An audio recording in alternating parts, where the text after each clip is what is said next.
What's going on, ladies and gentlemen? I'm MTG Budget Brew, and we just got a brand new OTK combo piece with the release of Through the Omen Paths, and we're going to use it to nuke our opponents. That new card is Luis Pompous Pillager. For X and double black, you get a 2/1 vampire villain with a lifelink that says Luis enters with X +1/+1 counters on him. But also, when Luis enters, he deals X damage to target opponent, effectively turning Luis into a giant bomb, assuming we have enough mana. We have a 3-card infinite combo that will allow us to get infinite mana to place into Luis's X cost. The combo works like this. You get out a Thran Vigil, which says whenever one or more artifact and or creature cards leave your graveyard during your turn, put a +1/+1 counter on target creature you control. Next, you get out Putrid Goblin. Putrid Goblin has Persist. This says when this creature dies, if it had no -1/-1 counters on it, return it to the battlefield under its owner's control with a -1/-1 counter on it. Because Putrid Goblin returns itself from the graveyard, it triggers Thran Vigil, so when Putrid Goblin comes back from the graveyard, it will get that +1/+1 counter and the -1/-1 counter from its Persist, and they will cancel each other out. So now you will have essentially a fresh Putrid Goblin 2/2 full Persist ability online again. We can sack the Goblin to the Ashnod's Altar, get 2 colorless mana, and we can keep looping this back and forth infinitely. As we continue the loop, we're going to build up as much colorless mana as we want, and then we will use that to pay into Luis's X cost, and that is how we are going to nuke our opponents. And it is a 4-piece combo, which is kind of a lot. To help us find our combo pieces, we are running a full playset of Greedy Freebooter and Shambling Gas, and that's because we want sacrifice targets for Deadly Dispute, and we're also running a full playset of Fell Stinger. On top of that, we do have a full playset of tutors in the deck in the form of Illicit Shipment. It is 3 and 2 black for a sorcery with Casualty 3. It says search your library for a card, put it into your hand, and then shuffle. So if we have a creature on the board with power 3 or greater, we can tutor 2 of our combo pieces instead of just 1. And luckily for us, Fell Stinger has 3 power. To give us another 3 power creature to sacrifice the casualty, I added a full playset of Nezumi Prowler. Having a 3/1 with lifelink early on in the game can help keep us alive while we search for our combo pieces. And the Death Touch doesn't hurt either.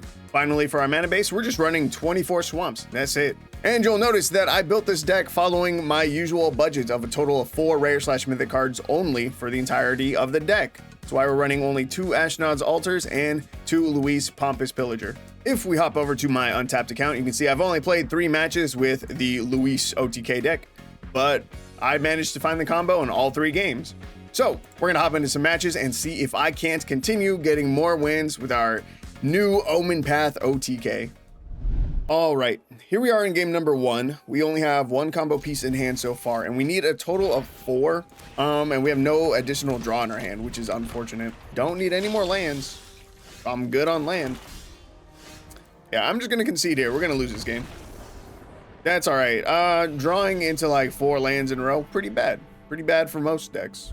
All right, well, this hand looks awful. It does have 2 of our combo pieces, but it's got 0 draw power.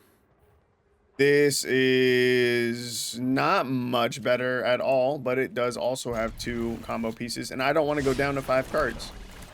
We're going to Illicit Shipment. We need Luis, and we need a Putrid Goblin. Boom, nice. Our opponents, they are playing Gates, which I was not at all paying attention to. It's a Primeval Titan. They were getting really close to winning the game. Just kidding, we died. We were 1 turn too slow. All right, 3rd time's the charm, I'm sure. For me, the first 3 times were the charm, but you know, I started recording and naturally started losing all my games. So that makes a lot of sense. This is fine. We take 2 damage there, but we're about to gain 3. Giant Growth onto Monastery Swift Spear. That's crazy. All right, we're gonna play out Ashnod's Altar. That's one of our combo pieces. That's nice. You know what's crazy? I can just connect with both Prowlers, go back to 20. It's like he hasn't even touched me yet. We might win this game just with our Prowlers alone. We might not need to go infinite. I'm just gonna set him down to 5. I'm gonna play the Thran Vigil, and he's gonna scoop. See, we won the game, but we didn't even get our combo. We just beat him down with Nezumi Prowler. Okay, let's try this again. Just eat the 4. All right, this is it. We need Putrid Goblin right now. That's not it. I could, this is horrible. I could try to prolong the game. I could sack off both of these. I can sack this, get a scry. We'll leave the illicit shipment on top. I can sack the fell stinger. And how much mana do we have to cast for Luis? 8, 12, 13, 14. We can cast X equals 12. Pay everything. Deal 12 to him. It gains his 12 life, so we're not dead yet, but there's no way we win this unless we top deck another Luis. Oh, we might be dead here anyway.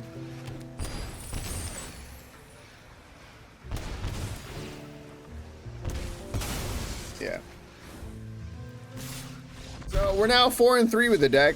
Jesus Christ. I just want to show the infinite combo, dude.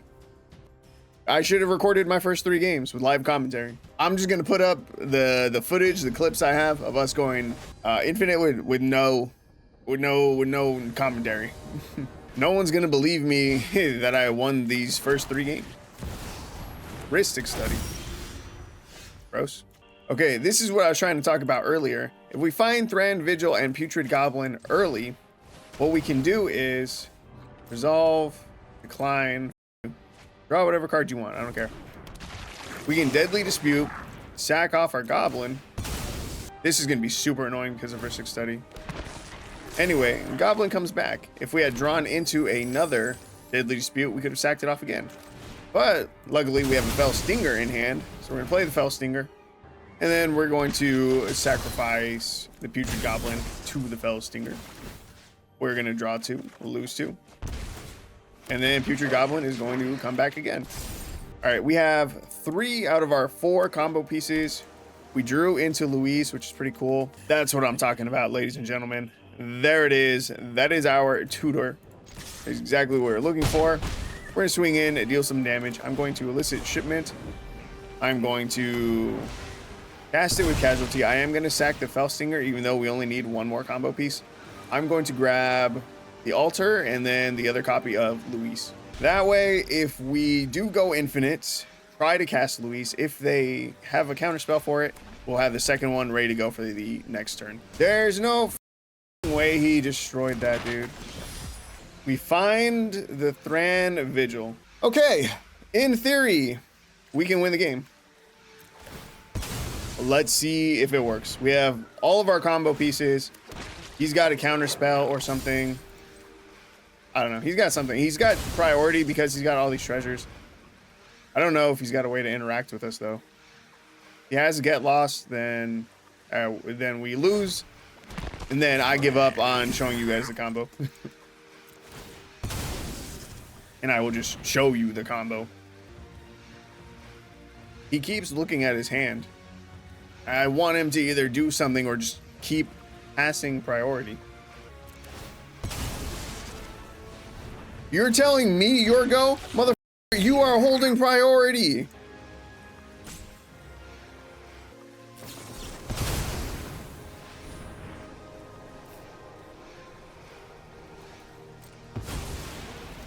Okay, our first Luis got counterspelled. Solved. Fine. Remember when I grabbed that second copy of Luis? Well, this is exactly what it was for. Our opponent has 2 treasures. I should have paid to stop him from getting one of them.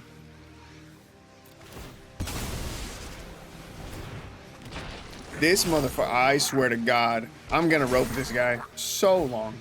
For so long, I'm gonna rope him. I'm gonna get like double his life total. I'm gonna get like 40. I'm gonna get like 40 mana right here. Just because he wants to keep saying your go after he's holding up the priority and not passing it back to me. 2 hours later. All right, finally we have X equals 100. Dude's got to be losing his mind. He's got to be spamming your go so many times, but I muted him, so I don't know. And I'm gonna feel like a real clown if he has a counterspell with those 2 treasures that he has up. Resolve. I will pay 1.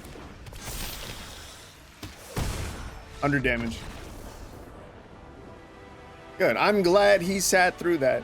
I'm glad he sat through that. And I'm glad that this happened so quickly. That he couldn't scoop before the damage connected. That was very satisfying for me. Was it petty?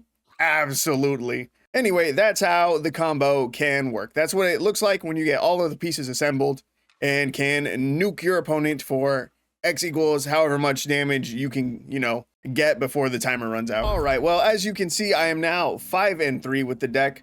Those were the 4 games that I played while recording. 5 games? The 5 games I played while recording were all very annoying for me. So what I'm going to do is I'm going to end my recording here, and I'm just going to show you the footage of me getting the first 3 wins that I got when I first made the deck. This is definitely a gimmick deck too, by the way. This is not something that I would recommend crafting, but I did it so that way you don't have to. But yeah, it's not a deck that I would recommend. It is a 4-card combo, and we're running it on a budget, so we don't even have a full playset of each combo piece. Like, yeah, you don't need to do this to yourself. But yeah, I hope you enjoy the footage of the first 3 games that I played with this. And if you guys liked the video, you should like the video. If you liked the video and you like Magic the Gathering, you should consider subscribing to the channel, because that will get you more of all 3. And I hope to see you guys in the next one.